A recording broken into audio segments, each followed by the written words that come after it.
ವಿದ್ಯಾರ್ಥಿ ಜೀವನದಲ್ಲಿ ಪುಸ್ತಕಗಳು ಕೇವಲ ಪಠ್ಯದ ಭಾಗವಾಗಿರದೆ ಅವರ ಉತ್ತಮ ಸಹಚರರಾಗಿರಬೇಕು.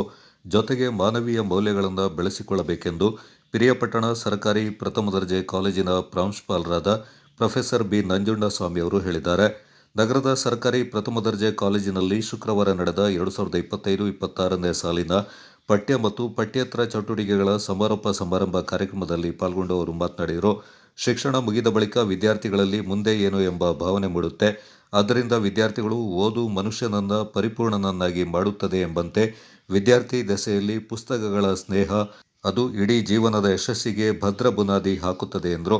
ಕಾಲೇಜು ಅಭಿವೃದ್ಧಿ ಸಮಿತಿ ಉಪಾಧ್ಯಕ್ಷ ನವೀನ್ ಅಂಬೇಕಲ್ಲು ಮಾತನಾಡಿ, ಸರ್ಕಾರಿ ಪ್ರಥಮ ದರ್ಜೆ ಕಾಲೇಜು ಪ್ರಸ್ತುತ ದಿನಗಳಲ್ಲಿ ಉತ್ತಮವಾಗಿ ನಡೀತಾ ಇದ್ದು ಹಲವು ವಿಶೇಷತೆಗಳನ್ನು ಹೊಂದಿದೆ ಎಂದರು. ಕ್ರೀಡಾ ಸಾಧನೆ, ಶೈಕ್ಷಣಿಕ ಸಾಧನೆ ಮಾಡಿದ ವಿದ್ಯಾರ್ಥಿಗಳಿಗೆ ಕಾರ್ಯಕ್ರಮದಲ್ಲಿ ಪ್ರಶಸ್ತಿ ಪ್ರದಾನ ಮಾಡಿ ಗೌರವಿಸಲಾಯಿತು. ಉಪನ್ಯಾಸಕಿ ಸುಪ್ರಿಯಾ ಇ. ಅವರು ಬರೆದ ಸಾಂಸ್ಕೃತಿಕ ನಡವಳಿಕೆಯ ಮೂಲಭೂತ ಅಂಶಗಳು ಎಂಬ ಪುಸ್ತಕವನ್ನು ಈ ಸಂದರ್ಭ ಬಿಡುಗಡೆ ಮಾಡಲಾಯಿತು.